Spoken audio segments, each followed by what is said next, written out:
So let's get into the saddlebag here on this side. The very first thing I have on this saddlebag is actually on the outside of the bag itself. And that is it's actually an MSR fuel bottle. But in this case, I've got oil in it. Because I'm going to be in some areas that I don't know if I'm going to have access to oil. And I'm not expecting to burn through oil on this motorcycle. It's really good.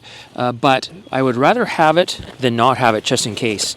Because I don't want to start sticking things in my motorcycle that I shouldn't. Alright, so in this, I do have a spare set of gloves because I was once on a ride and I lost my gloves, or I thought I lost them. Plus these ones are warm ones for those mountain passes where there might be snow. So I want to make sure I've got those. I do have my Biker Guard helmet wiper for the heavy rain. I'm bringing oil and I'm going to be bringing chain cleaner for my motorcycle. And in this case, I'm keeping it in a waterproof bag. So right now I've just got the spray oil, and I'm going to get myself a small bottle of cleaner. So I have it in a waterproof bag, so that way if something goes wrong and it goes off, it doesn't contaminate my luggage. And in the bottom of this, I have all my tools in a toolkit. I'm not going to go through what my tools are. Everybody's got different tools. I could probably lighten this up. It's a little bit heavy. I'll have to go through and see. Now let's move over to the next saddlebag. And again, this is not, I don't have any clothing or anything else here for my trip. However, I have on this side my rain gear. And again, in a waterproof bag. So in this bag, and I've marked it my rain gear, is a high-vis vest. So if it's those dark, stormy days, or if I get stuck riding in the night somehow, or for some reason, then I'll have those, and the Gore-Tex pants. And they're, again, in a waterproof bag, so this way, if they get wet and I take them off, stick them back in my bag, I'm not going to get the rest of my luggage wet. In here, along with my tools on the other side, I'm trying to spread the weight out a bit. I have my flat kit here. So I've got my puncture repair for my tubeless tires and a rechargeable air compressor. And I believe if I dig really deep down into my bag here, I have a pump as well. It's just a small, light bicycle pump, just in case this compressor fails.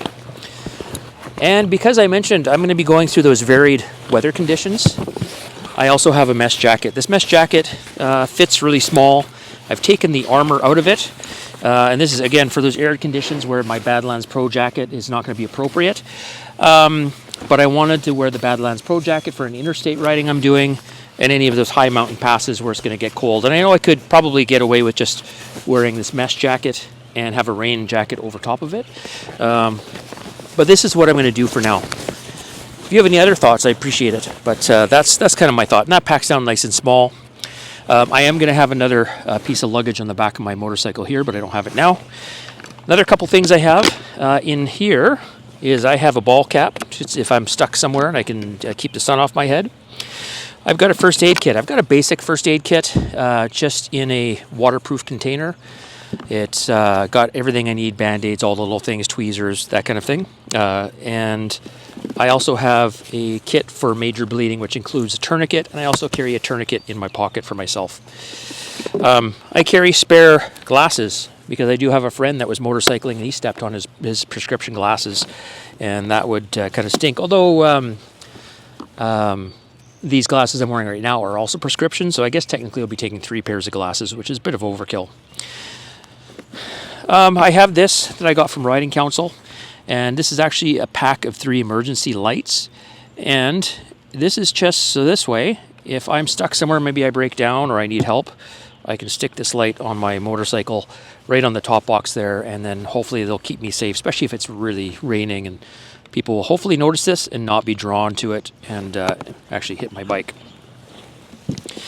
I was carrying a water straw. I'm going to show you the water straw that I was carrying. I actually have it here. And a emergency sleeping bag. So here's my emergency drinking straw and my emergency sleeping bag. This is for those times when I'm off, maybe on a gravel road and I'm broken down somewhere and I need maybe a bit of shelter. This sleeping bag will keep me dry. It may not keep me comfortable, but it'll help me survive maybe a night if I have to. And of course a drinking water straw, so this way I can drink in ponds, creeks, lakes, and I can not get sick, hopefully. But now, on that note, a company reached out to me, Sierra Madre, and they actually sent me a couple of things, and one of them was the sleeping bag, actually not a shelter, and they sent me this to try out, and I accepted because you can see the difference in the size here, folded up, and they are about the same size apparently, about 6 feet when you open them up, so they're made for anyone 6 foot tall. I think they're different materials, but you know, I'm hoping never to use it. I'm not doing a test on these, but you can see the difference in packing. So, you know, whether it's backpacking or motorcycle packing, it's nice to have something smaller than larger to help with the room. And as for the water straw, it's the same kind of thing. So I was carrying this drinking straw, and again, Sierra Madre sent me this other drinking straw filter, and look at the size of that compared to the other one. So for packing, that's nice. Just stick that in my equipment, and I'm good to go. Now, if I go over to my tank bag. Let's just take a look here in my tank bag for a sec. So in my tank bag, I carry maps, spare maps, even though I'm going to have my GPS going. I have my electronics. I have not really anything else that I would need. I'll probably have some cameras in here, but that doesn't matter for a normal thing. But the biggest thing, my map and my phone will be in here, and any snacks that I need. So that's kind of it in a nutshell. That's going to be, like I say, my first multi-day trip that I ever take. So I'm looking forward to it, and we'll see how it goes. But please, leave a comment below. Let me know what you would take, or if I'm missing something you would take, or if you think it's overkill. I would really appreciate it. Take care. Ride safe.